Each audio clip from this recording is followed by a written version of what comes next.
Oh shit. Vegeta's been doing laundry and changing beds. He's been making up beds for the past what 8 months, and he's still similar to Goku's level.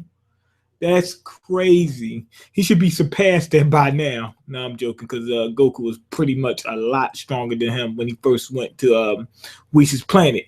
Anyway, Goku, he's on the way there with Whis, and it's only been 5 minutes, and he's already fucking with Whis.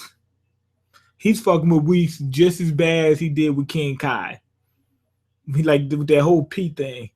Basically Goku is like Tim Taylor, from the Home Improvement. Every time he trains, he fucks something up. Every time he trains on King Kai's plane, he got to, get a new house. And he's already starting with Whis. I know Whis is mad. Like he said, it's only been 5 minutes and I already been blown up. I'm getting ready to get peed on and I stepped in some shit because of you. There's that type of deal. Anyway, they had to do some housework. That's part of the deal. Vegeta's wearing an apron and everything. And I know what you're saying. What happened to the Saiyan pride? He still has it. But here's the thing. He put aside his Saiyan pride for his Saiyan pride. You get what I'm saying?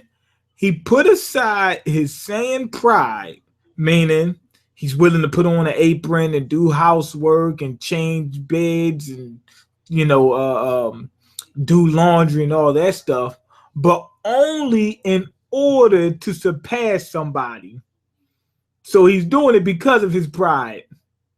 So it's like really he's just making an exchange. He said, fuck it, I'm going to put up with this for this long or for this period of time or whatever in order to really get to my final goal. So Vegeta really is doing what he's been doing. He just broke down a little bit. They had to change Beerus's sheets and whatnot. And Goku was asking, well, how do we do it? And Vegeta said, you just wait. And he's sitting there waiting. I mean, waiting. We're talking about a few hours. And Goku is just getting impatient. Goku finally ended up helping them change the sheets. But what I guess happens is Vegeta sits there and waits for him to get into a weird position. Maybe he's on the edge of the bed, change half the bed. Then when he goes to the other end, rolls over the other end, fix the other half or something like that. And then they got to feed him. And they got to do that every day. Then they got to cut, they do this housework, cut the field and all this other shit. But anyway, after that, then the real training goes down. And Whis is worse than Major Pain. Y'all know Major Pain. Major Pain, when he started training these kids in this JROTC program. Remember, this is JROTC. We talking about elementary students and high school students, right? He trained them as if they were going to be real Marines. He trained them worse than real Marines, as if they were already in the service. Well, that's what Whis did. He trained these guys as if they're already gods. Basically, his motto is, if you don't die or come close to dying during training, then you didn't train hard enough. That guy is crazy. He's ridiculous. But one good thing is when Goku shows up, Vegeta's kind of irritates. Like I knew this was going to happen, and now I got to put up with this motherfucker. His whole reason for being there is to surpass Goku finally, because he's been tired. He's tired of living in Goku's shadow, especially after Gohan surpassed him, and he had to admit it. He said, "Damn, not just you, but your son too." Now I got to listen. I got to watch y'all boast about it too. But anyway. One good thing is he's not losing to Goku at all. That's his whole plan. Goku came, he says, I pretty much figured this was going to happen at a certain point in time. He planned for it. So anyway, when they were doing the training and they went to sleep, Goku went to sleep. Vegeta was still hitting that damn iron. He was pumping that iron because he said, I'm not losing to you. So I think he's actually happy that Goku showed up. First off, he was happy that he got the training in without Goku. When Goku came, I think he was happy. Not that Goku was there, but the simple fact that now he's going to really push himself. He can't let this dude show off again. He can't let Goku live. So anyway, they do that training, and each time, like I told you, they getting ready to die or whatever. Then they get a chance to spar with Whis, and they couldn't do a damn thing. They pushing each other out the way. They playing tug of war. Like Vegeta was the first one to do it. He pushed Goku out the way. He said, "Let me get this," and they both got beat. Like they couldn't do shit with Whis, even though they were both fighting. And Vegeta's pretty much just almost a god at this point. That's where he's at now, and they couldn't do anything. And Goku, we already know, is a god, and he couldn't mess with him. But anyway, they train it in their normal forms. It seemed as though, and it always seemed like this, when you train and get your base level higher, that raises everything else higher. You get what I'm saying? And if they trained in the Super Saiyan forms, that would be like training with training wheels. They didn't want to do that. They wanted to train. They want to get their base form up to a god level. Like just at normal form, I'm a god. So when I turn Super Saiyan, now I'm 7 times stronger. You get what I'm saying? That's what I think that is. Anyway, we says that in order for them to get better, they got to train where it just dedicated to muscle memory. They doing too much thinking. When you got muscle memory, that means you'll just react without having to think. They saying that if you think, what's going to happen is that slows your reaction time. So, which does make sense. So they just got to get it down to muscle memory. That's one thing. Anyway, we see Frieza's old buddies. They're still going around terrorizing the universe, but at the same time, they're a joke because they're being ran out of a lot of planets. People got stronger. They beating them in certain areas. Frieza's no longer with them, so they don't have that. And that's pretty much it. But then the new guy shows up. His name's Champa. And that's pretty much it. That's where the episode stops. I thought it was funny with Goku, you know, when he was getting beat up by Beerus and the way he was fucking Whis up. He dropped a bomb on Whis. The same thing he did with King Kai, where he brought Cell over to King Kai and killed King Kai. Like, everybody likes Goku. King Kai likes Goku. He don't want him around him because he knows he's going to fuck him up.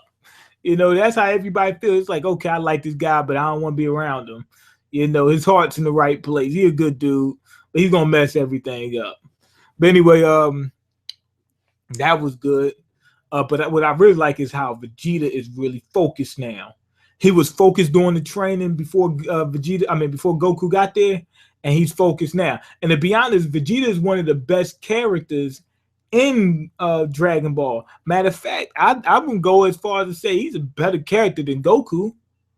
Goku, I like him, but Vegeta is like an overall more fleshed out character, you know, and they haven't given him his shine. And he's one of the ones that's just a pure hard worker trying to get to where he's at, you know, and he never gets his shine. You know, what you call him, Krillin doesn't either. Krillin fights every time against enemies that's so far beyond him that he knows he's going to die. Matter of fact, when the Saiyans first came down, he fought against a Saiyan that was way stronger than him and almost won. And he was one of the reasons why they beat Vegeta. If it wasn't for Krillin, remember with the Destructo disc? And then what you call him, you had Yajirobe and whatnot. If Krillin and Yajirobe and them wasn't there, man, who knows what would have happened. Krillin was getting ready to take Vegeta out. So, I mean, y'all got to give my man Vegeta his shine, give my man Krillin his shine. I hope Krillin gets back to, you know, training. But anyway, Vegeta finally going to get what, you know, what's coming to him after all these years. You know, people that really don't try as hard as the ones that beating them. I mean, that I don't like you know, that show Cat Dog. You know how everybody loved Dog? I liked Cat better. Cat was a smart one, tried to do things the right way and all that, and he's the one that always suffered for it. Like, I can understand it's a comedy, but come on, let him get his shine sometime. So that's what I feel about Vegeta. It's like, damn, Vegeta, he got better development. He's a harder worker. You know, he's motivated. He done changed himself so much you know, trying to stay away from where he used to be and whatnot. And they just had like a real good backstory for Vegeta, and he still has not been able to surpass Goku. You know, he did surpass Goku once, but it was only for like 5 minutes.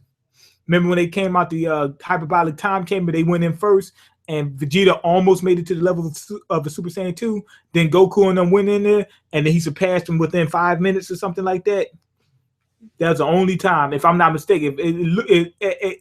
He had to have surpassed him because he came close to being the Super Saiyan 2. Remember, he had made it to that Ascended Saiyan form. Goku didn't go in the time chamber yet. So he surpassed him, but only for like 5 minutes. You know, that wasn't really surpassing. He just happened to get his training first. Had Goku got his training first, he would have been stronger than him then. But anyway, I'm going to give this episode 4.5 out of 5. I like what they're doing with Vegeta. And on top of that, I thought it was pretty funny with what they did with Goku. And the fact that Goku is there with Vegeta, I think makes it better, because now not only is Goku going to get stronger and he gets his training and we can see the interaction, that's going to push Vegeta in even more. But let me go ahead and see these comments, see what you guys are talking about. Yeah, I'm coming back. I'm grinding. Trust me, we're going to get there. We're going to make it. But anyway, go ahead and leave your comments, like the video, and subscribe, because I can't eat. I'm broke, nigga. I'm broke. And you got the power to change that. Peace.